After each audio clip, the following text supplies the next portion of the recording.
Hello and welcome everyone to day 3 of our conference on keeping and making diaries, historical sources and perspectives.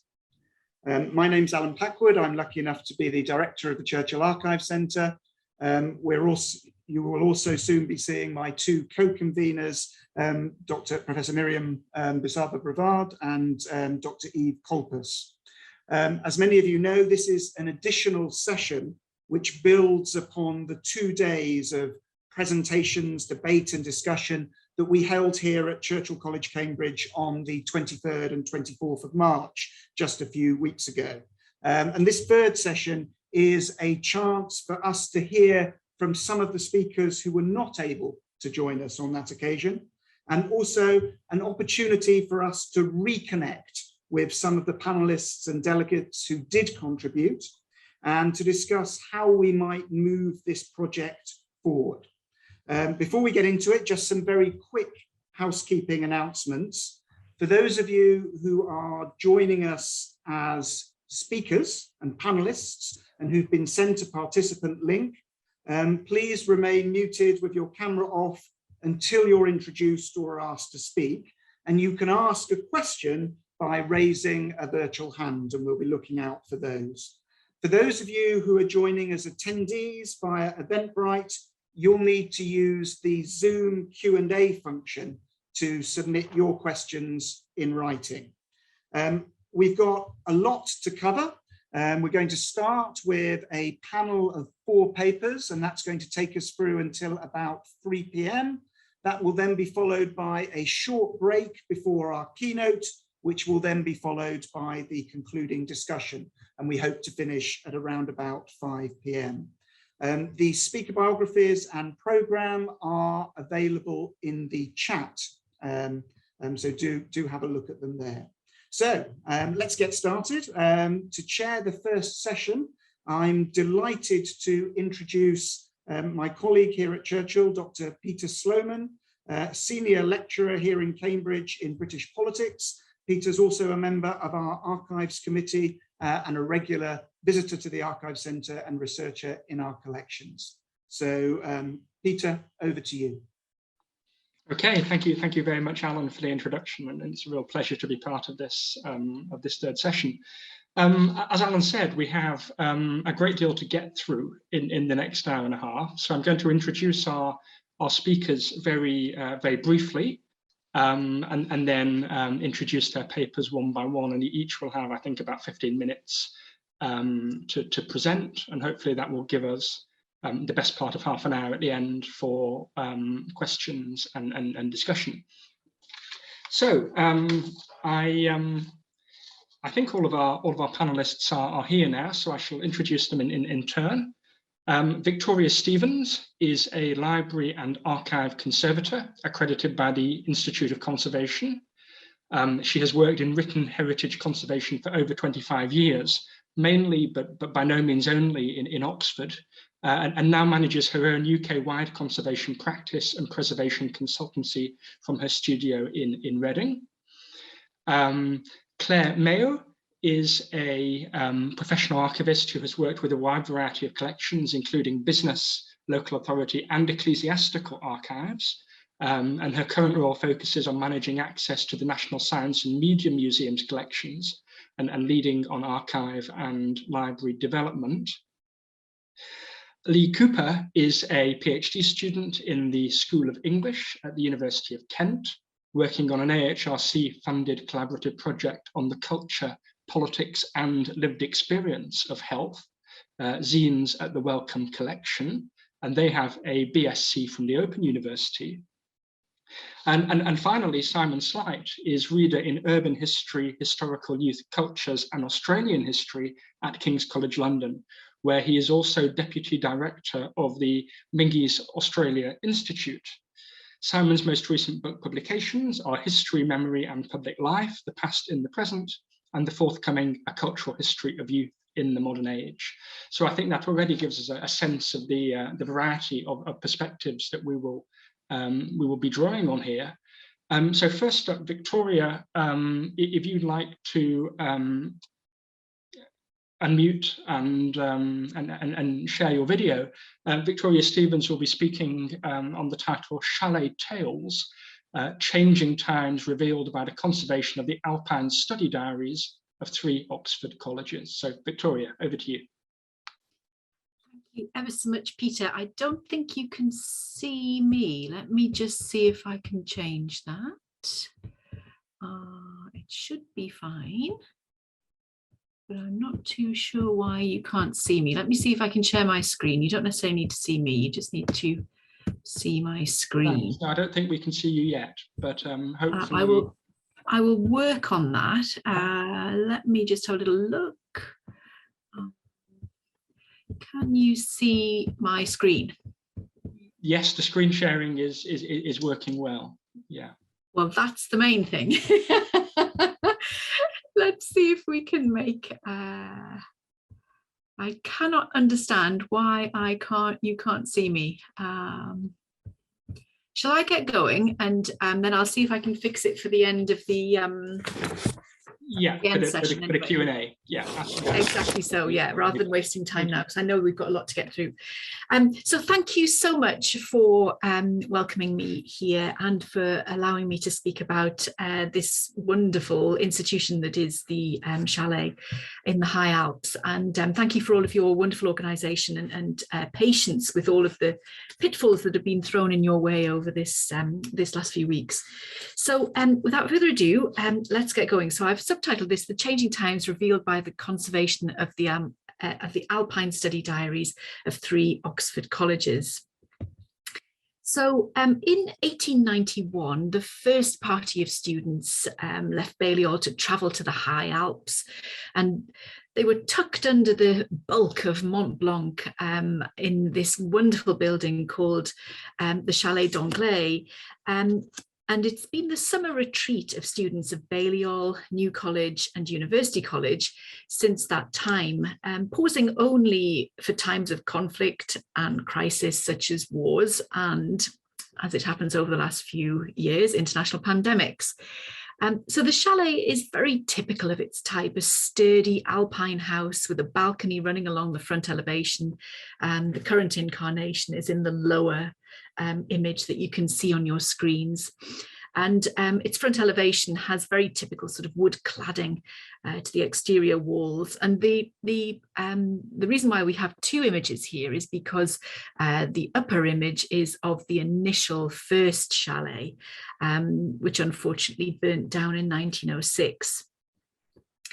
So the chalet and its magnificent site were originally bought by David Urquhart, whose dates are 1805 to 1877, and he was, and you can see him here. He was a diplomat and a politician, and he had an avid interest in foreign affairs, this is Francis's son, and his father, David, believed that he had the chalet built where it was because he believed that if you lived with a constant view of the Mont Blanc Massif, the effect would wear off. Now, when I read this, I wasn't very sure. It was a bit unclear as to whether he meant this would inspire or whether this would humble the viewer, and perhaps a necessary combination of both. Regardless of this, his son, Francis Fortescue Urquhart, who you can see here, known to everybody during his life as Sligger, I'm not entirely sure why, saw the benefit of the chalet and its location for college reading parties. And first with his immediate circle of friends and acquaintances, and eventually on a wider basis within the student body of the college, of Balliol College. So this established the annual tradition of visiting each summer to relax and study and engage in a healthy sort of program of alpine activities, such as climbing and traditional sports.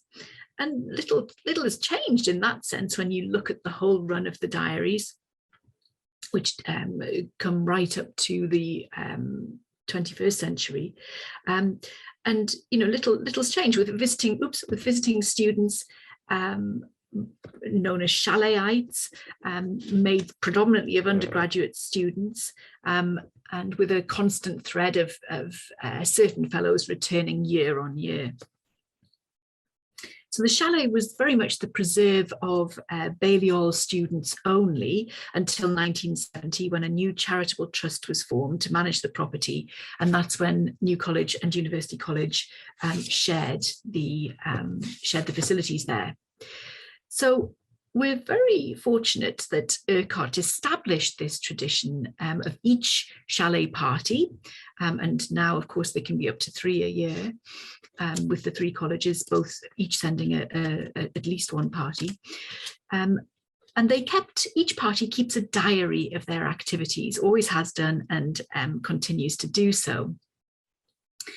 So these diaries stretch from 1891. The last one was started in the early 2000s, and there are 9 in total, with each party writing a few pages, and some much more expansively than others. Urquhart was a keen photographer, and several of his pre-First World War photograph albums are in the Balliol archive. And a photographic record is a very predominant feature of all of the diaries. They all are absolutely stuffed with the most wonderful and evocative photographs. So depending on the enthusiasm of the student group for the task of writing the diary, the books themselves have drawings, inserts, and often amusing or teasing or joking, mocking captions, as well as menus from the traditional end of season formal dinner, which was always held back in the UK, in England. You can see here this rather nice topographical scene showing the places that the parties would walk, and you can see it's right on the it's sort of on the border of France and Italy, and an extremely high position for the chalet.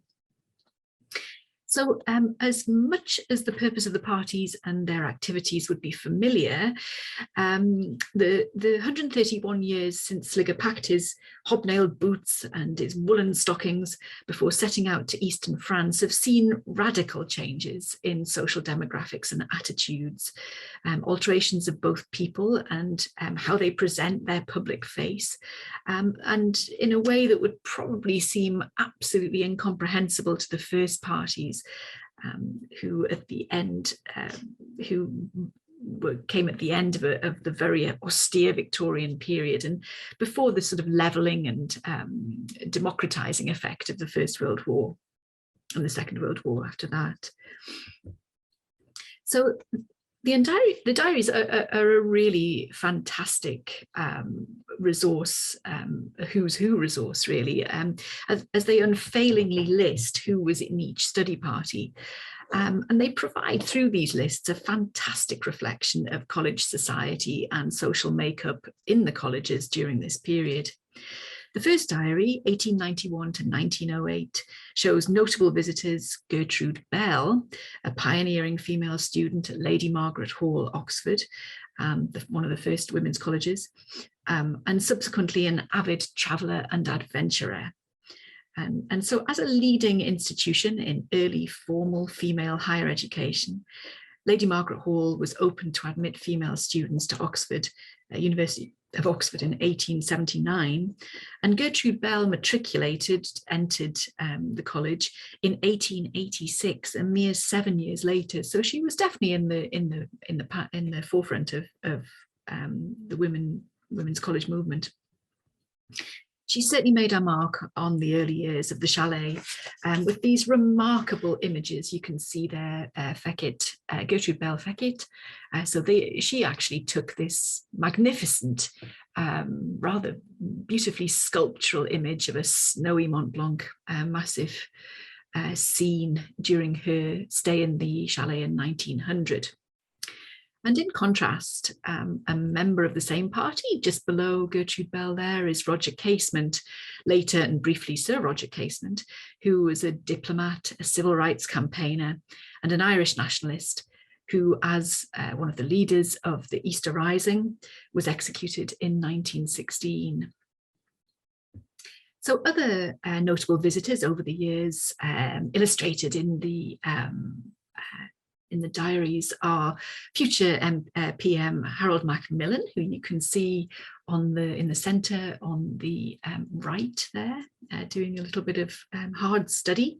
Liberal politician Joe Grimmond, philosopher Isaiah Berlin, complete with an incredibly impractical outfit of heavy woolen cape and shiny brogues. And for the absolute delight of some of you here who I am sure will know him, an extremely youthful and optimistic looking Christopher de Hamel. So the most visible change over the 131 years that the diaries span is the inclusion of a more diverse range of students, and most specifically and noticeably women. With women students not being admitted into the university until 1879, as we've seen, and not being allowed to matriculate until officially matriculate till 1920, it's hardly surprising that the chalet parties consisted almost exclusively of all male groups in their early years. The images in the diaries are very reminiscent of college photographs. This one on the left here is a prime example of that. So very stiff and very posed and formal, with very little foolery or hijinks or humour even to be seen in these, really quite posed photos. And you do, though, get these odd glimpses of natural, familiar attitudes in these young men, including this really rather delightful photograph here of one of the very early parties posing for what they've termed a dressing gown parade, including Francis Urquhart himself, second from the right, looking very dapper. And what's absolutely hilarious is that two of the men are still wearing bow ties and collars, and our erstwhile monk there, D.H. Scott, whoever he was, pretending to be a monk in his dressing gown. So there's a little bit of humour and fooling around there. This is in 1914, and it's always poignant to see these photos because nobody knew the horrors that were to await them only a few months after this photograph was taken. So the chalet, however, was going to have to wait to receive some female student visitors, even though obviously, as Gertrude Bell's residency testified, women were able to go, but the actual students themselves were going to have to wait a little bit longer. Balliol didn't admit women until 1971. It seems absolutely incredible now when you think about it. And university and New College female graduates had to wait a further 8 years before they were allowed to join the college, let alone one of the chalet parties. But once they were allowed, and once you got that reflection of the wider society in Oxford colleges, changes happened fast. And by the later years, in the 1990s and 2000s, the numbers of women students matches those of male students, and the sexes, if not equal, certainly mix in the spirit of lively companionship, as you can see in these very different photographs here of young people relaxing and enjoying each other's company. So likewise, the early diaries, and to a certain extent even the later ones, reflect the racial demographics of Oxford University until comparatively recent times. There are no BAME Chaleyites visible in the diary record until 1959, when Constantine bearing Sezo appears, and even then, in the image on the right, only just, he's sneaking around the corner of the photograph.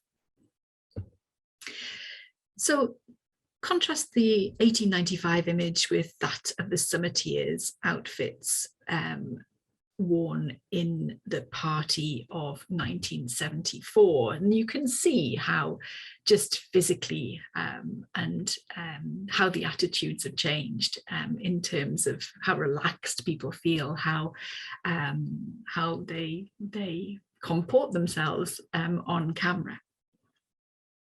And in a reflection of this relaxation of society as a whole, the manner in which people dressed, as we've seen, also became much less formal and more geared towards practicality and comfort and societal conformity. And the images here provide a really good comparison. So clockwise from top left through the 1890s, the 1930s, the 1960s, and the 1990s. So in the 30s, the fine fellows there were relaxed enough to wear shorts, as you can see by the incredibly knobbly knees, but still choose to pair their short trousers with a tweed jacket, a collared shirt, and a very respectable bow tie. So the reserved behavior in front of the camera is still very evident in this 1930s photo, and there was definitely a lag from the previous generation, which you can see in the first image there with the much more formal and elaborate dress of the 1890s. But the tension is lessening. It's there, but barely there.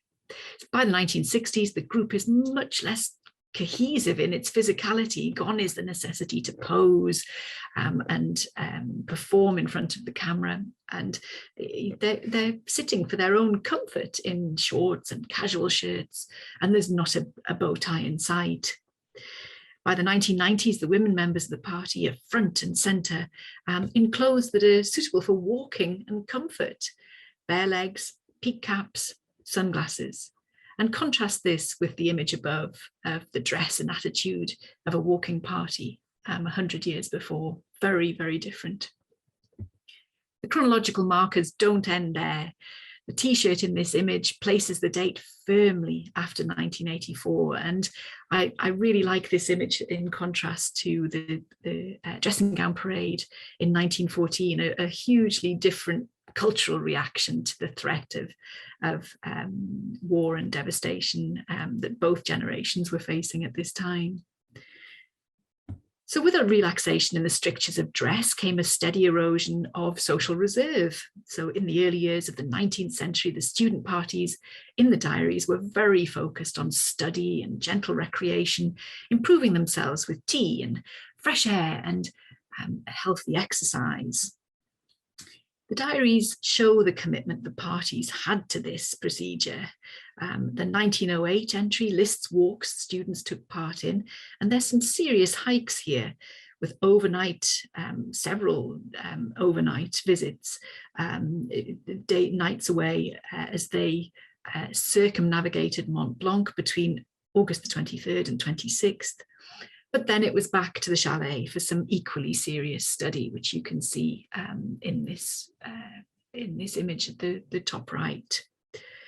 Less so mid-20th century. You see a lighter, much more relaxed and humorous, pleasure-seeking student body, as here in 1983, enjoying the freedom and fresh air just as much, but in a very different way. There's one lovely parallel in the Diaries between the early and later 20th century. However, in this reenactment of an image of fun, originally taken in the 1930s and reproduced in the 1960s identically, it's really remarkable, showing people hurdling over one of the outdoor chairs. The constant social glue, however, seems to have been cricket. It was played by virtually every visiting chalet party, if the photographic record is anything to go by, and everyone gets involved. I adore this 1980s image in the middle, this highly coloured 1980s image of this girl who's at the crease with golf clubs as stumps. So I think that's an absolutely representative of the time and an utterly charming picture. There also seems to have been regular tournaments of a squash type game played against the same chalet wall. And I suspect this to be on the lines of the Etonian game of fives. It seems to bear some resemblance to that. So pipes and chess gave way to cigarettes and alcohol, with much freer attitudes towards social interaction between all Chaleyites visible in the visual and written record. I think you can see a great contrast here in between the generations over the years. Victoria, thank you. Would you be able to wrap things up, please? Yes, sure, no problem. A minute more. Okay. So back in Oxford. 1 minute. Thanks. Tradition and ceremony seems to have been a feature of the chalet experience. The dinner was always very formal and very representative of the time, with formal toasts and very much the students enjoying the domesticity and communality of sharing food together. And the changing materiality of the chalet books themselves also reflects a change in society. You see a great diminution in the quality of the objects, even though they were all by the same binder. And they, what was a thing of luxury in 1891 becomes, what was a thing of normality in 1891 becomes a thing of luxury by the time it gets to 1975. And the books are much, much cheaper. So as a mirror to the historical, social and economic changes over the 20th century, the Chalet Diaries give us a somewhat restricted view of life. The commonalities are as interesting as the differences, however. Urquhart and his companions were facing social and political unrest, and the restrictions in the freedom of movement these brought about, and they were experiencing the challenges of working out the relationship between the genders and gender roles, and trying to get themselves an education fit to allow them to live in comfort. Yet still there was time for cricket and companionship, sharing food, and the constant scenery of the Mont Blanc Massif. As a representation of a small slice of England abroad, the Chalet Diaries perform pretty effectively. Thank you. Sorry to overrun. No problem. Fantastic. Thank you very much, Victoria. That's a really fascinating paper and some wonderful images there. We'll move on now to a paper which I believe Claire Mayo has sort of co-written with Tony Booth, if that's right. And the title is Cinema Diaries as Historical Resources. I should say to Claire and subsequent panelists, I will give you a 2-minute warning through the chat because I don't want to interrupt you, but please do watch out for that. Thanks. So Claire, over to you. Thank you, Peter, and good afternoon, everybody. I will share my presentation.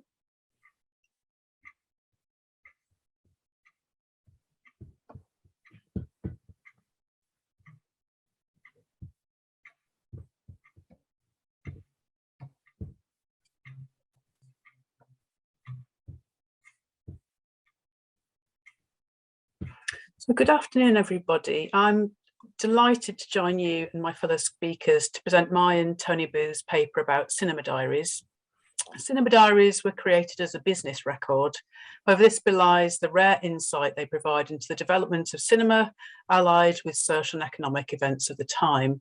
Our paper particularly focuses on evidence found in diaries at our museum, the National Science and Media Museum in Bradford. And just to say that unfortunately, Tony can't join us today. She helped me develop the paper, but I'll be very glad to answer questions later.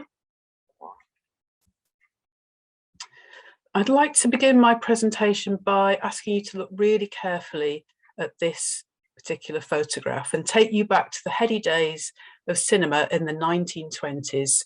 This embodies so much of what is written in cinema diaries of the early 20th century, and to introduce you to a key figure in my research in our paper. The photograph was taken by a Western Daily press photographer outside the King's Cinema in Bristol in 1927. Now, this was at the height of the 1920s cinema boom, and there were millions of people going to the cinema, often several times a week. It was a really cheap form of mass entertainment at the height of the Depression. At this time, a cinema manager really needed to know their audience. They could make or break the cinema by their activities with publicity particularly. So you can see circled in blue is a gentleman. He's called Harry Sanders, cinema manager extraordinaire. And there he is at the heart of one of his latest, what they call at the time, external stunts to publicise the silent comedy film Tramp, Tramp, Tramp, but then when he was managing the King's Cinema in Bristol. And at the middle, you can see a young man, and he was called Harry Rousseau, and he's wearing a shirt advertising the film. Sanders collaborated with Leonard's, which was a local shoe manufacturer, and paid Rousseau to walk, wearing the company's boots, from London to Bristol. And Rousseau is dressed like the film star, who was called Harry Langdon, and he walked 120 miles to Bristol. And on his arrival, he was greeted by thousands of well-wishers, and you can just see a small little handful here outside the cinema. Now, Sanders, thanks to all his hard work, saw record attendance at the King's Cinema, and he was awarded a prize by the Cinema Magazine, which was a popular magazine for people working in the industry at the time. And really, it's thanks to Sanders' diligent diary and record keeping that we know so much about his particular world as a cinema manager. He managed 13 cinemas during his illustrious career across the UK, and that was from 1913 to 1963, which saw huge advances in cinema technology and a surge in cinema attendance. And he was an incredible showman. He really went beyond just to tempt his audiences in with his publicity campaigns. He created 25 cinema diaries, and they date from 1923 to 1953, and they form part of his personal archive that we hold at our museum. We also hold other diaries as well, which not as many as the Sanders collection, but they give us a good reference point to give comparison.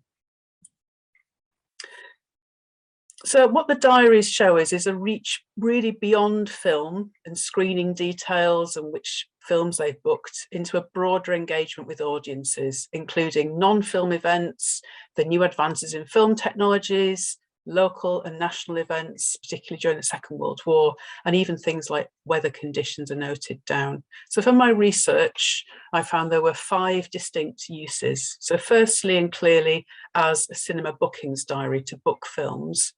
And secondly, details of cinema management and operation. And then events that were non-business, things that were philanthropic, that were charitable and for the community. And then simply recording what was going on, either on a national or a local level, particularly from a social history aspect.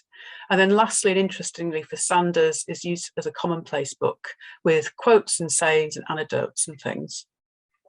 And so just to preface all this by saying that, yes, Sanders and the other cinema managers were there to run a viable, successful cinema, but they really had to be at the heart of their communities to make this work and be successful. And in Sanders' case, go the extra mile to help their communities for the best and worst of times. So first of all, to look at the intended use as a cinema diary, also known as bookings diaries, and these are produced by film distributors and issued to local cinema managers. And from 1923 to 1941, Sanders mainly used the film distributors' diaries, including ones produced by Paramount Boss Empire, General Film Distributors. And you can see one here. It's a small leather-bound volume from 1924, and that was a Paramount Pictures famous Lasky Film Service diary. And you can see here on the page, it gave the manager the ability to note the title of the film, who it was rented from, duration, the basically essentials to book in screenings and forecast scheduling going forward. And then the ability as well to note in publicity materials, ordering day bills, etc., etc. And you can see here, Sanders had a really distinctive style. He used red and black ink, often in capitals, underlining things of point of interest.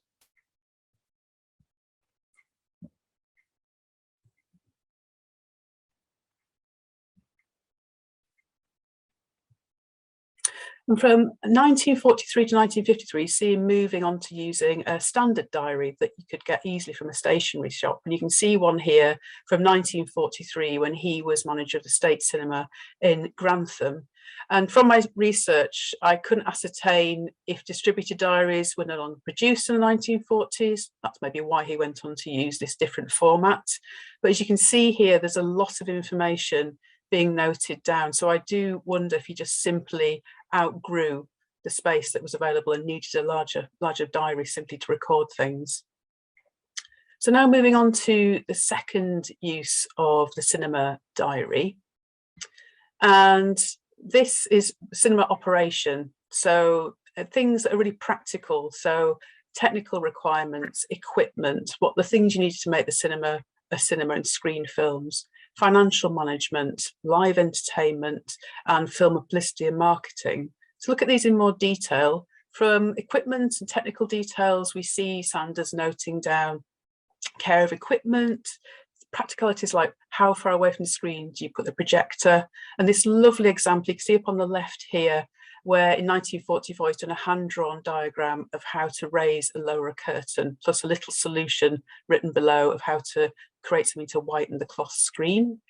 In other parts of his diaries, we see he's noted lists of staff wages, reminders to renew licenses for live music, and even lists of how many ice creams he's sold. And also he lists what his competitors charge. So he's got a keen eye on what they're doing. And then looking at live entertainment, which again, we see features throughout. It was a standard part of a cinema programme. There'd be live bands and performances happening alongside the film. And so here you can see in his 1943 diary that the Glenn Miller band visited the cinema in Grantham in 1944. And that was actually the first public performance of the band in the UK. And then lastly, just to talk a bit more about the promotional side of things, which again features heavily in Sanders' diaries. So we've got notes of when he's ordering posters, putting notes to self to remember to advertise the films in the paper. And here is just a lovely, lovely image of the foyer of the Lido cinema that he managed in Islington in 1935, which is all dressed up for the House of Doom, which is rather spectacular, I think you'll agree. And then to look at the third use of the cinema diaries, which was beyond the business. So looking at the charitable, the philanthropic, the community events that Sanders and his other fellow cinema managers were putting on. And we see particularly during the Second World War, this is when they come to the fore. So they're fundraising, there are RAF Benevolent Fund fundraisers. He's raising money for the British Red Cross with concerts. And that's a feature that carries on right through his diaries and his work. So post-war, he's putting on special events like the Children's Christmas Treat, that happens every year, and reduced admission for old age pensioners. And also he put on things very particularly to him. He was the first manager to ever put on a flower show in a cinema and was always running amateur talent competitions. And really can see the cinema that when he ran it was at the heart of the community and events that were happening. The cinema diaries also show interest and recording of local and national events. Local things particularly useful for a cinema manager, like school holidays, local galas, when he knows he'd probably get more audience attendance. And then something very poignant here, particularly for, I guess, for Sanders, who met Glenn Miller when he was lost during the Second World War in 1944. And then also key moments during the Second World War, he notes down battle dates and things. And then locally, things that are going to benefit him and the cinema when the American GIs come into town. So you can imagine there'll be more cinema attendance. And then local wartime events like Salute a Soldier Week. And this continues right on through into his 1950s diaries, noting down royal weddings, national festivals, etc.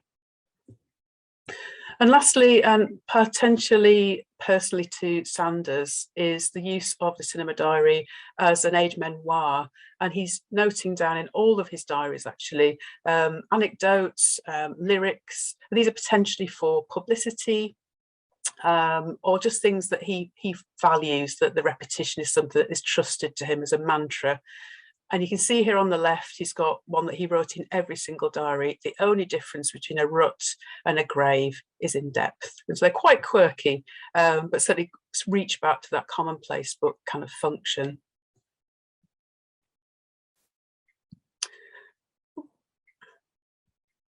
And I'd like to finish our presentation by going back to that image again, where Harry is right in the middle of his audience as the cinema manager and the showman. I think, as you'll have seen today with my paper, that there's a wealth of information of business records, such as a cinema diary. But I want to just bring a note of caution, thanks to Richard Brown, a leading expert in early British cinema. And he advised that local cinemas were by their nature local. It's really obvious to say that. So it's perhaps unwise to generalise too much about one cinema would do what was duplicated elsewhere.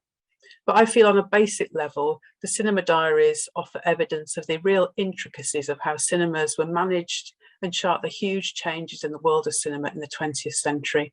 And then beyond that, we've seen with Sanders the offer of window into the world of a cinema at the heart of the community, with the manager at the centre, and a means of recording a multitude of news, local and national, and lastly, and really personally to Sanders, his own use of the cinema diaries for solace and potentially fun in familiar phrases and sayings.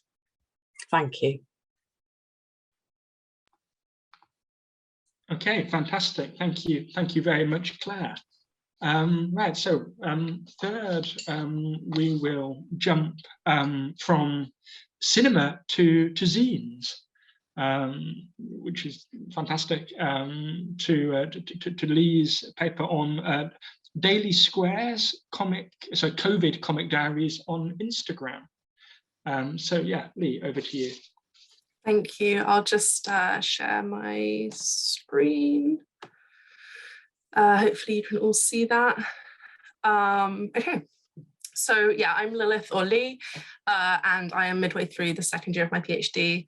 I'm working on a collaborative doctoral award between the University of Kent and the Wellcome Collection, which looks at Wellcome's collection of zines.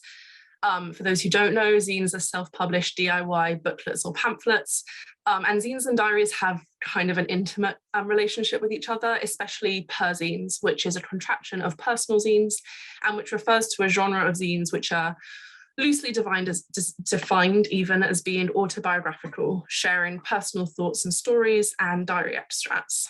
But my interest in zines began with an interest in comics, and part of my doctoral research considers comics perzines, which are perzines that are comics in the Wellcome's collection. These are objects at the nexus of diaries, comics, and zines. This paper, the ideas for this paper, came during a time when I didn't have access to the zines at the Wellcome at all. I started my PhD in October 2020 with the Wellcome closed to the public. Instead, I spent my first year researching from home, thinking about access, community, digital zines, bedrooms, and to be honest, scrolling Instagram almost endlessly. And as I scrolled, I encountered a lot of comics, some made almost daily, that documented experiences of lockdown, quarantine, working from home, furlough or frontline work, COVID and long COVID. At a Drawn Out event, which was a series of online readings facilitated by artist Rachel House, who brought together a group of comics creators to read their pandemic's comics aloud, I began really to consider the significance of these diary comics, both to me personally and more broadly during this period. So I'm kind of looking at some of the diary comics that started appearing on my Instagram feed from late March 2020, which was the first UK-wide COVID-19 lockdown. Today, I'm going to be talking about the work of 5 different comics creators: Monique Jackson, who creates the Still Ill Corona Diary, Holly Cassio of Cool Schmool Comics, Natasha Natarajan of FML Comics, Jess Hanna and Rachel House. But these are just a snapshot of some of the many creators producing over this period. First, I think I probably need to address the diary part of diary comics.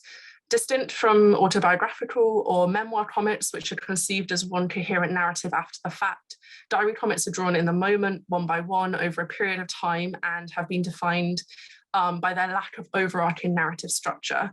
Diary comics, more explicitly, I think, than any other genre of comics, are as much about process as product.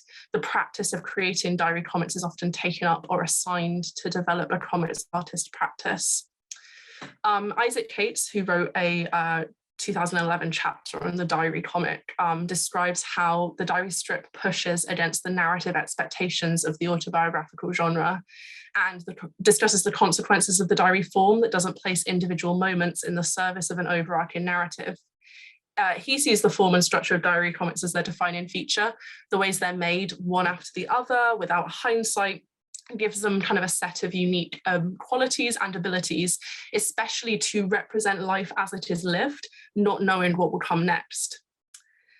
In her 2018 exploration of the diary comics of Julie Doucette and Gabrielle Bell, Kylie Cardell sort of broadens Cates' definition and engages with diary comics not just as structure, but with the kind of rhetorical capacity of the diary as a stance or perspective. Cardell describes Doucette and Bell's diary comics as, quote, texts that negotiate with the cultural status of the diary as a mode implicitly connected to private life, to female girlhood experience, and to subjective self-reflection. In doing so, she sort of suggests that the diary is both, for these comics creators, a methodology and a symbolic mode, which functions as an ethnographic tool, exploits and contests gendered cultural stereotypes of diary writing, makes visible multiple forms of labor, and engages with and negotiates politics of public and private. The COVID diary comics that appeared on my feed recorded and shared the day-to-day experiences of their makers. These diary comics blended accounts of working from home, quarantine, long COVID, daily walks with social and political commentaries, intimate personal reflection and comedy. And as Cardell describes, they self-consciously engage with diary keeping as a methodology. I'm going to divide this presentation into 3 very brief sections: dialogue, FOMO, and still lives. In dialogue, I consider the dialogic form of Instagram comics, the way they engage in political protest, dissent, or activism, and how framing these comics as what social psychologist Paul Stenner calls liminal affective technologies illuminates some of their personal and social uses. In FOMO and still lives, I really want to consider the relationship of these diary comics to affect in lockdown and to visual and material cultures of COVID. And I'll kind of end by touching on some of the challenges of collecting and archiving these comics, placing this within wider discussions about ethical collecting during COVID. So dialogue. The distribution, the sharing of these comics are often part of the practice or process of keeping them, which brings them into conversation with other forms of contemporary diary keeping, such as vlogs, blogs, and zines. Of all the creators I consider, Rachel House probably most explicitly addresses a reader. However thoroughly you wash your hands, she writes, if you voted for this government, they will never be clean. This comic, dated 9/4/20, was widely shared from her Instagram, and House has translated these into large-scale posters as well. House creates what comic scholar Thierry Smaldron calls a polygraphic space. She stylizes and compounds different systems of representation: the bloody spot of Lady Macbeth, the phrase blood on their hands, and the familiar shapes of proper hand washing practice that became ubiquitous throughout the early days of the pandemic, although these would be familiar to healthcare workers before. House uses her diary comic to make a powerful political statement, and in some senses, I think more broadly in her comics, continues a tradition of visually recording histories of protest and activism. So liminal affective technologies comes from the work of social psychologist Paul Stenner.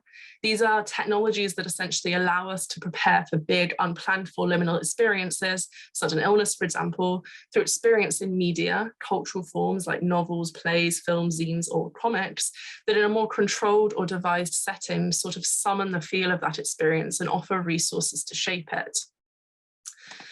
This is a comic created and shared on Instagram by Jess Hanna on the 6th of July, 2021, about her experience of being involved with the Drawn Out project. I've been reading my comics as part of an online panel run by Rachel House. This evening was the second one. All these comics about early lockdown feel so topical. Sigh, they really do.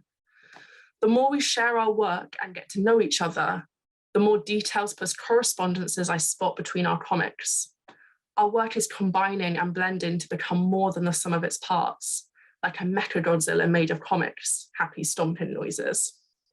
This image, a mechagodzilla made of comics, speaks to the significance of these diary comics, not just on their own as personal records or practices, but as a collective record, a community of practice.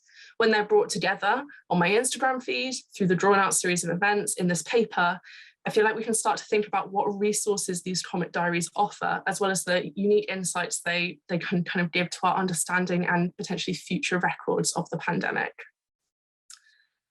So FOMO. FOMO stands for fear of missing out. It's a phrase that was coined in 2004, grew in usage in the 2010s, and made its way into the OED in 2013. It describes a phenomenon on social media or social networking sites, a feeling of missing out prompted by seeing other people having a good time. It's a sense that something better is always happening. FOMO is mentioned several times across different diary comics, and more broadly, many of the episodes explore their creators' relationship to the constant streams of information provided by media. Exploring how these comics represent, summon, or grapple with FOMO demonstrates some of the ways that these diary comics offer insight into the kind of affective experience of lockdown. Sequence has been described as a defining feature of comics. The Scott McCloud wrote amongst the most cited works of comic scholarship, Understanding Comics, The Invisible Art in 1993. And he defined comics as juxtaposed pictorial and other images in deliberate sequence. Contemporary comic scholarship and comics makers themselves have sort of unsettled sequence as the primary driver of comics, arguing for the equal importance of principles of simultaneity and stasis. Comics defined by Hilary Shute in her excellent 2010 book, Graphic Women, as a medium where time is space. These questions of temporality are particularly relevant to considering how these Instagram diary comics are able to grapple with FOMO, with its sense of being outside a normal timeline, or more broadly with the distinct temporalities of lockdown. The form of Instagram diary comics allows for moments and explorations of stillness. This can be seen in Natasha Natarajan's two-panel comic on the left, titled Staying Alive. Natarajan isn't describing FOMO, but instead captures or articulates her relationship to a constant flow of information. Ducking down to literally smell the flowers, the empty space around her conveys silence and stillness. In just 2 panels, Natarajan describes what I can only call a survival strategy. Interestingly, given the themes of this comic, Natarajan moved off Instagram as a platform for sharing her comics in late 2021. House, meanwhile, in the comic on the right, writes, I've not downloaded Zoom yet. I seem to have enough to fill my time with TV, drawing, cooking, books, sewing, etc. I don't really know what a house party is. So even in lockdown, this means I can experience FOMO. The text of FOMO is bubbled, conveying against the sense of being separate or somehow disconnected. Where 4-panel comics often drive you to a punchline, COVID comic diaries often subvert this, further emphasizing this feeling of stasis or disrupted time. In Holly Cassio's comic TikTok, which isn't pictured, Cassio and her partner change position on the couch, showing each other different TikToks the other has already seen. The punchline is simply that Cassio observes that it's probably time to make tea. Time passes in the comic, but nothing happens. The effect of these 4-panel comics is amplified by the way they are often uploaded to Instagram as multiple images in a carousel. So the 4 individual panels you swipe through to read, before in the final image you see the whole comic. So Still Life. In his 2020 book, Comics and Stuff, cultural and media scholar Henry Jenkins looked specifically at graphic novels to argue that comics offer a unique insight into material cultures and their relationship to visual cultures. Jenkins asks, quote, do these stories offer a different glimpse into our everyday affect and ordinary material practices than can be gleaned through anthropological or sociological analysis? Monique Jackson created the Still Corona Diary, a graphic novel made up of a series of drawings documenting her experiences after falling ill from a suspected infection of COVID-19. This is an image from the Corona Diary titled Still Life with Gaviscon. I felt this immediate affinity with this image, partly because for me, much of the anxiety of the pandemic materialized in stomach problems, and antacids was so much a part of my experience and memories of lockdown. Jackson draws a clear link through their title and the form of the comic to traditions of still lifes within art history. Her work's particularly illustrative of the potential of comic diaries for recording experiences of chronic illness, something they kind of have a longer tradition of, in part because the episodic qualities of diary comics don't require creators to be at some final point of recovery to be able to look back and shape their experience into a narrative. Jackson is creating from the midst of her illness, a period often made invisible, and raising visibility of long COVID is one of the explicit aims of her project. This comic from the 4th of the 8th, 2020 from Rachel House also connects to still lifes, especially those that depict food. Here, the subject is the contents of the food parcels provided by the government for shielding people. Photographs of these were shared on social media at the time to protest failures to care for and protect the most vulnerable, and the individual food items have been reproduced in the 4 panels of House's comics. These diary comics offer a unique and valuable resource that sometimes self-consciously and sometimes not records, produces, and reproduces material and visual cultures around COVID.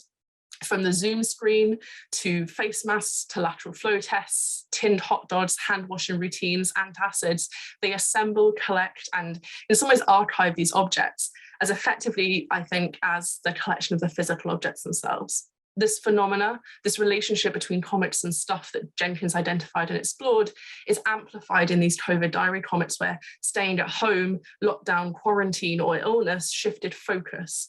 It orientated these creators to the objects around them, to the domestic setting they were in. in diary comics, a practice and process that depends in some sense on things happening in our lives. The experience of stasis in lockdown for some, or illness, resulted in new forms and focuses and orientations. Collecting these comics seems important as we try and record the pandemic, and there are projects already engaging in this collecting, such as the AHRC-funded Comics in the Time of COVID project, which seeks to collect webcomics around COVID, although these and others are often coming from a graphic medicine or a public health perspective. I read archivist Ira Tanzi's blog post, "No One Owes Their Trauma to Archivists, or the Commodification of Contemporaneous Collecting," when it was first posted in June 2020. Tanzi questions the knee-jerk reaction by institutions and archivists to collect around COVID, drawing from their experiences of living and working in post-Katrina New Orleans. Tanzi writes, "Consider those who will be suffering the most from the pandemic or police brutality, or have the greatest frontline views to current events, such as healthcare workers or organisers, will have the least time, energy and ability to create a full documentary record of what's going on as it unfolds." In doing so, they suggest that some of the potential of these comics, but also point perhaps to some of their limits. Instagram COVID diary comics and others like them offer one valuable resource, one that offers insight into the day-to-day affect of lockdown and is part of COVID's visual and material cultures in the UK during this period. They weren't made to be a neutral record, and they make demands of us as readers, researchers, and archivists. I hope I've given you a sense of the potential of considering these diary comics within diaries more broadly. You can find me in these places, and I want to just thank the comics creators who generously shared their work and allowed me to reproduce them on these slides. Thank you. Brilliant. Thank you very much. Thank you very much, Lee. Okay, so now we will jump back in time to the beginning of the 20th century and across to Melbourne, I believe, for Simon Sleight's paper on a new brand of girl, May Stewart's teenage diary and landscapes of intimacy in 1900s Melbourne. So Simon, over to you. Thanks indeed, Alan, and Miriam, Eve, and also Peter. Now I'm just trying to share my screen, and I am going to, so we practiced this earlier, but I alas don't have the option to pull up my file currently. Just a second, not quite sure why that would be. I don't think I have hosting privileges, but it may be that the tech team will be able to access. Let's have a look.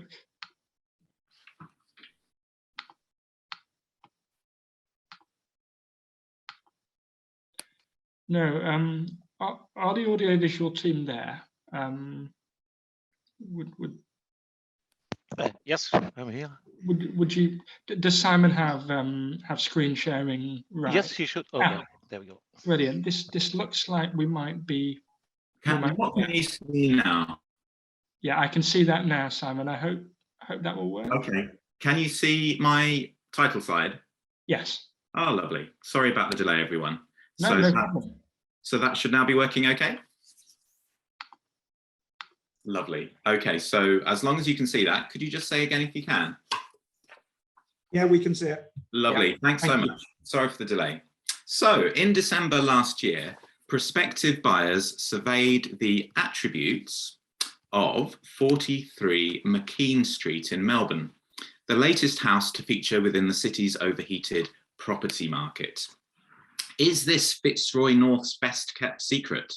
Asked the typically understated real estate agent's blurb in advance of auction day. Touring the property online or in person, one could encounter the modified layout of what was once a relatively modest single-story workers' cottage, a sequence of rooms in a line with a backyard beyond. The location was indeed very close to Melbourne's Edinburgh Gardens, as the ad had claimed, and nearby the promised lures of Brunswick and Smith Streets lay in close proximity, just the sort of inner suburban bustle likely to appeal to buyers. Beyond these locations, Swift access to Melbourne could be achieved by tram to Melbourne city centre, that is, so long, that is, as one could stump up travel tickets, in addition to the cool 2.57 million Australian dollars, about 1.5 million British pounds in today's money, that the property fetched when it fell under the hammer. Now, a little over a century ago, 43 Makean Street was the home of the subject of my paper today, the teenaged diarist May Stewart, the cover of whose diary is depicted on screen. May was aged 18 and boarding with a Mrs. Hadlow at this time, and hers is a rare diary indeed, casting a crisp light on the life of a young working-class Melburnian. Hers is also a storied diary, featuring on extended display in a glass exhibition case at the city's State Library of Victoria, where surrounding wall panels offer diary excerpts alongside period photographs which seek to capture the atmosphere of some of May's favourite haunts. I also drew sporadically on this diary for the purposes of my first book, a book in which May's activities featured alongside those of other young people growing up in the post-gold rush baby boom city of Melbourne. Returning to the diary for a fresh reading has proved rewarding, and I shall use my time today to focus on May's frequent social interactions, both within her Fitzroy boarding house and spilling out across the streets, parklands and entertainment quarters of the city. If diaries can be regarded, following Penny Summerfield, as technologies of the self, May's yields insights into some intricate gearing. Cross-cut by demarcations of age, class and gender, May's recorded life counters Edwardian ideologies of domesticity. Through May's expressive pencil handwriting, we can also perceive the patches of sunlight noted by Emma Griffin as characteristic of working class lives. We can encounter occasional shadows too, ponder comparisons with the diaries of other young women elsewhere, and reflect on the habits of maintaining a document intended for private use. Let's first consider the diary as an artifact. It is in the form of a printed exercise book dated 1905, but repurposed by May for 1906 through the diligent amending of dates. This amending is probably accounted for by the sake of economy. May worked as a shop assistant and money would have been tight, or possibly by the diarist returning to an unused gift or a purchase made the previous year with the best of intentions. As we can see, characteristically in the excerpt on screen, May is rarely forthcoming about her time spent behind the shop counter, with worked the standard summation of her employment experience, unless something exceptional occurred. Using pencil throughout, and sometimes an eraser to make corrections, May has a breathless writing style, filling each day's space with a record of the activities and encounters that mattered to her.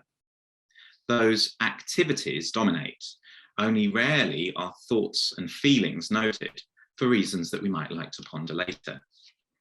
The suburb of Fitzroy at this time was characterised by light industry, family shops and domestic enterprise. Using the city's detailed board of works maps, as well as particulars pertaining to the sale of the property upon the death of Mrs. Hadlow's husband in 1919, we can gain an understanding of how 43 Makean Street might have looked to May Stewart.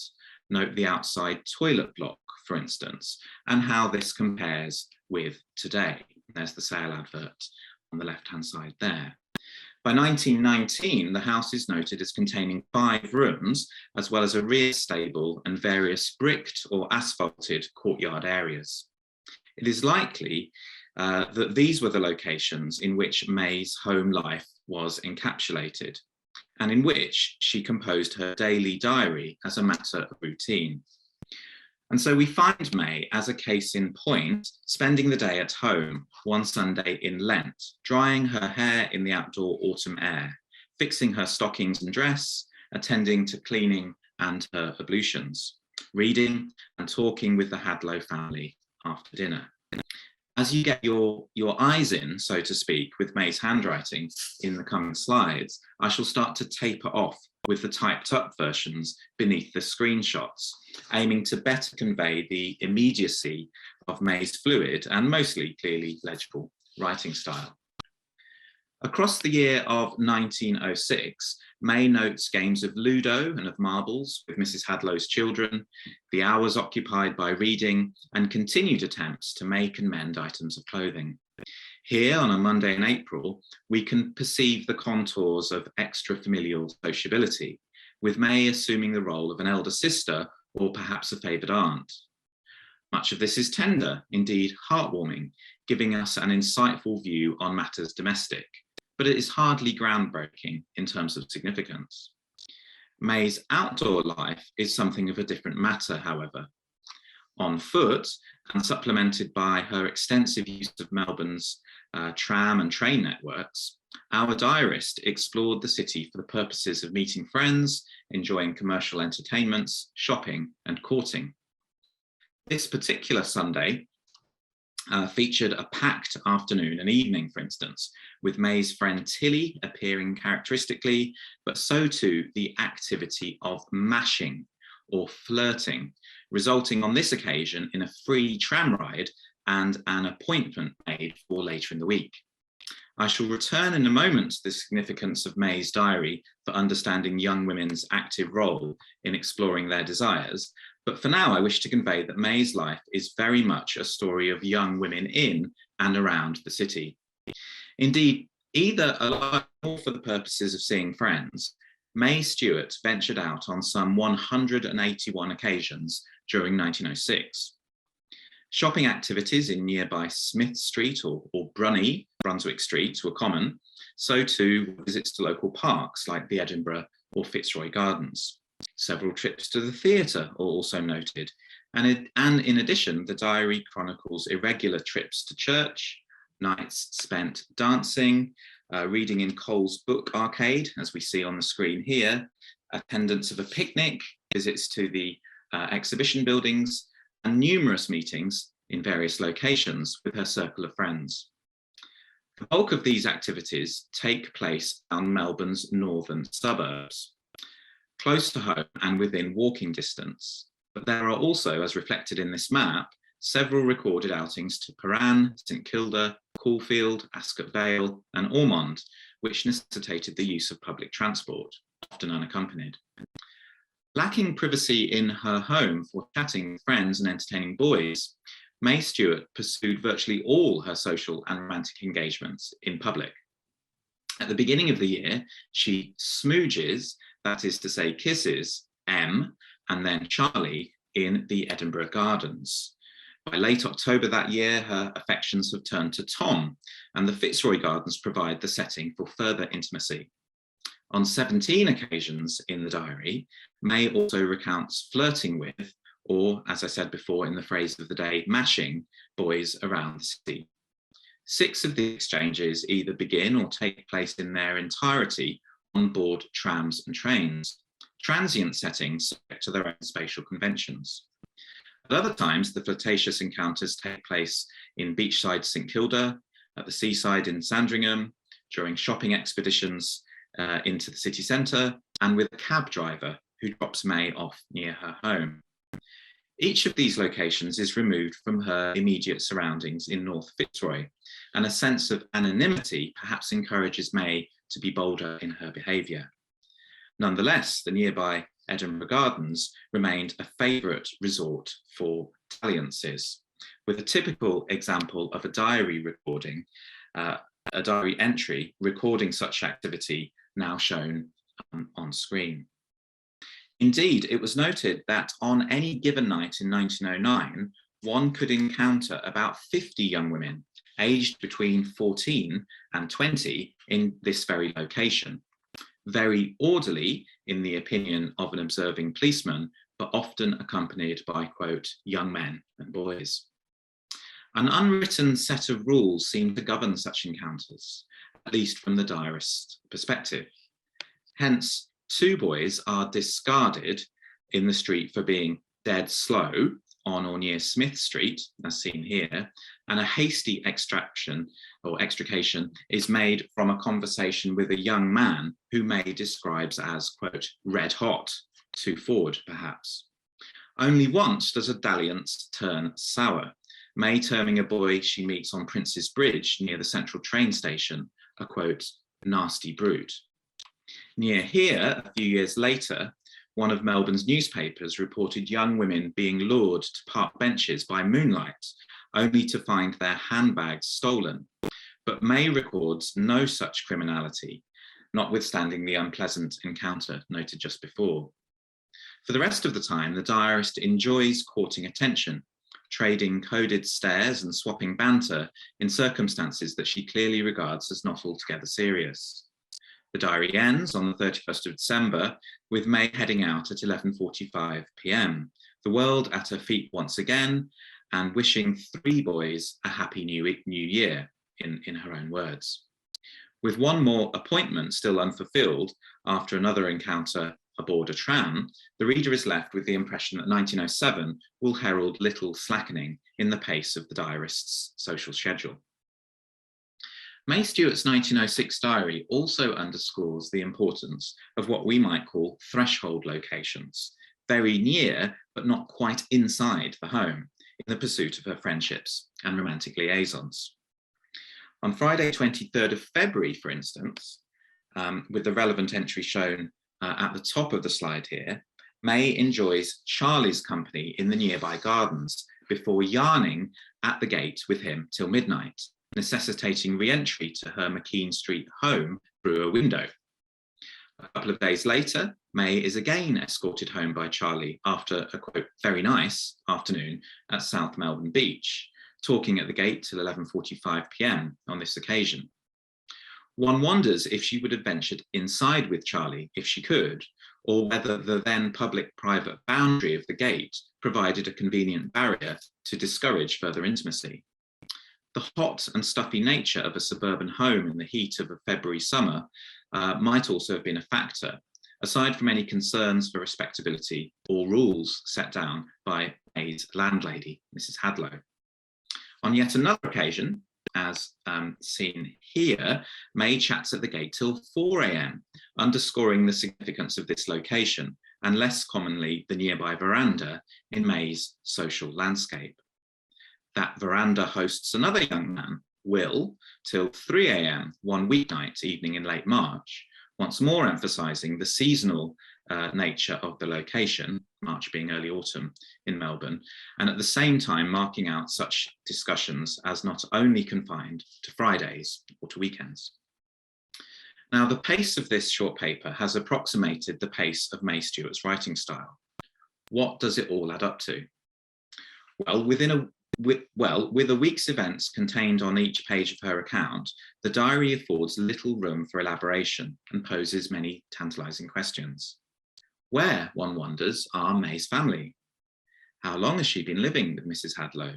Where exactly does she work? And how much does she earn? Although the document yields no information regarding these matters, as a slice in the life of a young Melburnian, it is indeed a remarkable piece of evidence, principally for the light it casts on the female use of the outdoor city. Transitional spaces, gates and verandas, as well as trams and trains, emerge here as scenes for social intercourse. Contrary to Victorian and Edwardian ideologies of domesticity, May's is an outside social world where she catches up with friends, bumps into old acquaintances, and experiences chance encounters. Like the young independent wage earners of Chicago, a similar boom city, May Stewart can also be regarded as one of the young female pioneers of social space. Self-assured and outgoing, this 18-year-old appears the epitome of a new brand of girl noted in 1913 by travelling American feminist writer Jessie Ackerman as emerging across colonial settings. Arm in arm with friends in August 1906, May could be found in the city centre, quote, having a great time, a kick polka, all the way up the avenue.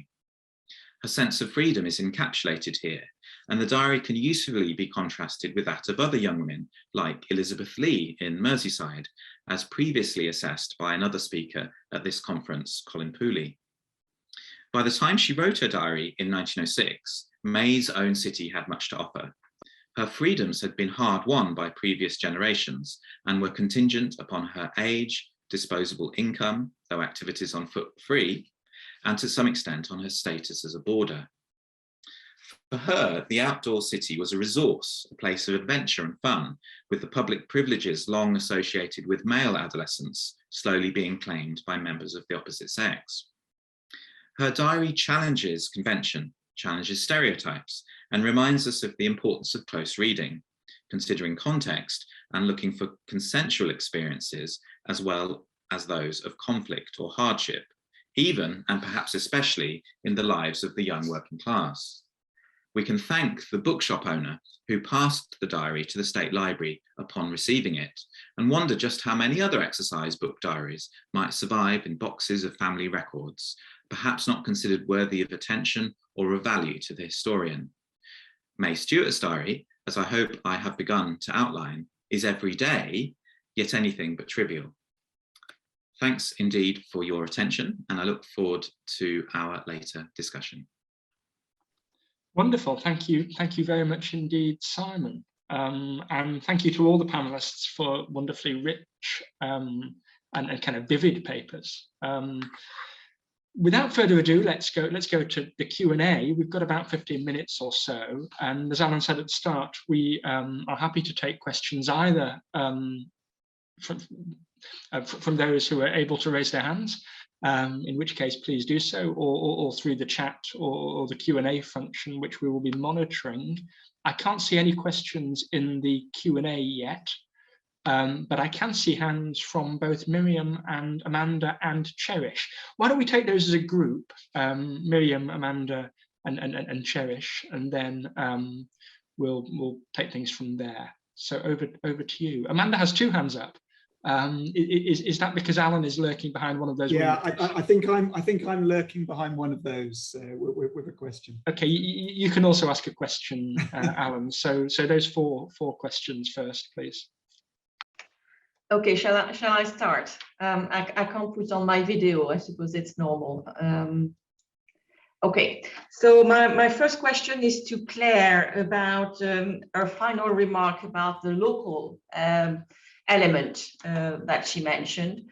Not everybody wrote diaries anyway, so it's a sort of a way to say that perhaps we can compound these remarks that would be done. But have you come across other cinema diaries? You seem to have mentioned a couple of them, so could you give us some examples of these cinema diaries of the same period? This is my guess, and how they compare with the one you mentioned. Am I entitled to another question, or is this just one person, one question? We'll keep it at one person, one question. Right. For now, okay. Because we're so short of time, if that's okay. But thank you, Amanda. Do you want to come in now?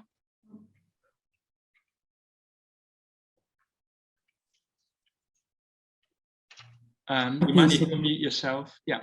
Is that okay? Thanks. Yeah. Yes, I've really enjoyed all the talks. Thank you. I just had a question for Simon Sleight about the outdoor city and the lives of these young women, and I just wondered whether he has been able to find out anything more about the background of his protagonist. Great, thank you. Amanda. Cherish, do you want to come in there? Yeah, thank you. Thanks very much for a really interesting set of papers. My question's for Victoria. I wondered if you'd noticed anything in how the composition of the Chalet Diaries changed over time. So did you find that there was perhaps more or less space being given to certain forms of media or topics? And also, do you get a sense of if it's one person collating the diary, or is this a collaborative process? I'd love to hear more on that. Thanks very much. Thank you. And Alan. Okay, thank you very much. And again, thank you to all of the panelists for those fantastic presentations. I mean, I think what emerges for me out of that session is really the huge diversity in terms of format, materiality, subject when we're talking about diaries. So I want to ask all the panelists, what they each found in their diaries, in their material, that they did not expect to find. What was it that surprised them? Okay, thank you.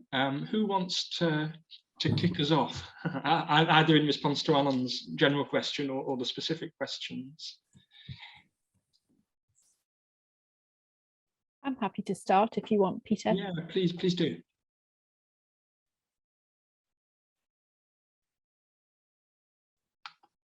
Sorry, we can't hear you. Sorry. Sorry. Yeah, great. I obviously clicked. You'd think we'd all know how to use Zoom by now, but clearly not. I thank you, Cherish. That was a great question. I really do think that there is a single person actually compiling the entries, but that sort of, and that definitely reflects, particularly in the later diaries, their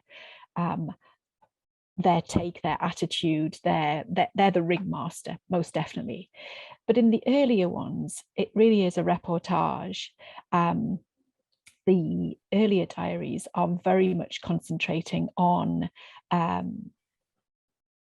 the practicalities of a stay at the chalet. They're not concentrating on the social side at all, and that's one of the most interesting differences, that this relaxation of people's social interactions was reflected in the physicality. Unfortunately, I'd overrun, so this little bit got missed out, so I'm glad you asked me about it.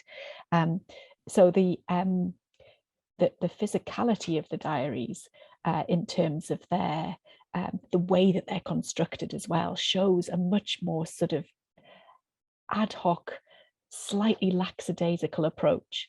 The early diaries are incredibly formal, just like the people that wrote them. They are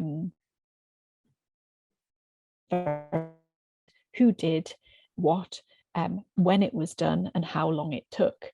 Whereas later on, you get much more insight into the people behind the pen, and is slightly sort of, dare I say it, sort of social media approach, in as much that they're fairly unguarded, and probably if they read them now would cringe and cringe and cringe. So you know, it is a little bit, you know, a little bit uncomfortable to read, to be honest, in places. Does that answer your question? That's really good. Thank you very much. Really interesting. Yeah, thank you. Simon, do you want to come in? Yes, thanks indeed. Yes. So 2 or 3 things for me to pick up on.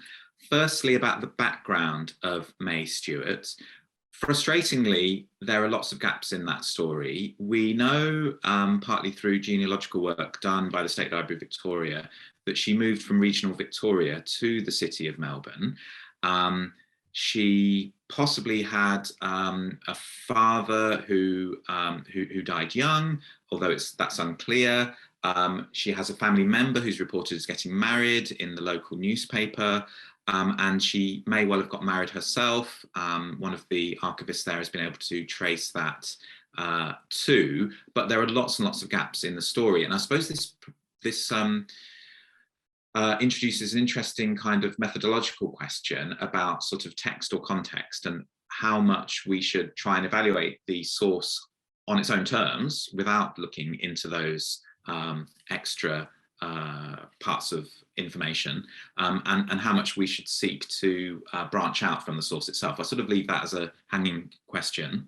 I think more interestingly, perhaps, is how typical was she for the time. I think pretty typical for someone who was working class and unmarried and young and female.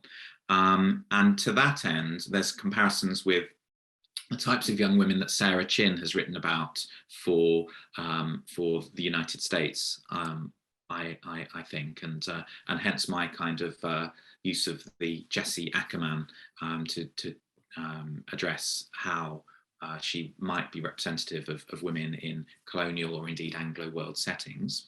In response to the question of what did I not expect to find, I think how busy she was and how thorough she was at recording her activities, repurposing every date throughout the whole diary, never missing an entry. One wonders if she wrote them at the end of the day or at the start of the next day or throughout the day. We don't know the answers to that, but as well as how often she went out, it was how thorough she was at keeping the diary going. We don't know if there are diaries before and after this. Maybe they'll turn up in a bookshop in due course. Great, thank you. Claire and Lee, would either of you like to? Yeah, I'd be happy to go next. Yeah, thanks for your question, Miriam, about comparisons for the cinema diaries that I referenced with Harry Sanders.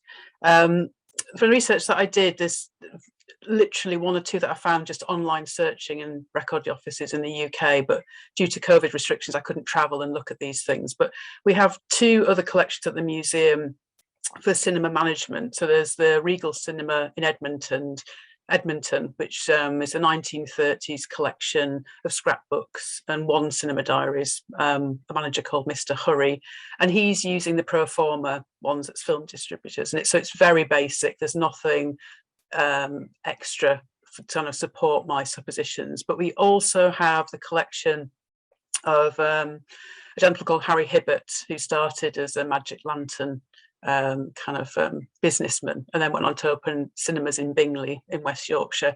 So we have three of his cinema diaries, which are somewhere between Sanders and the other collection, that you do get the kind of social noting local events and extra information in addition to film bookings. So I'm interested in finding more cinema diaries now that I'm able to travel and do more research. So it's kind of something that's exciting to me, just to build on the knowledge that I've got.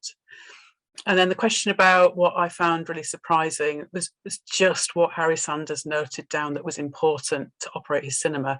I think particularly in all of his cinema diaries, he notes every single church, chapel, every minister, everybody who could be important, influential in the community, who's the local fishmonger. Everybody is in there because he might need to give them a handbill or a poster or say, come along to this picture. So it's just this kind of hard copy database that Sanders used his cinema diaries for, that's just so exciting and such a window into his life and his world as a cinema manager.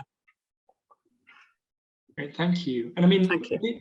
Lee, your the diaries you've been studying in some ways are different in that they're almost produced for public consumption, and that there's a kind of more of an expectation of public consumption there. But nevertheless, was there anything that surprised you in studying them?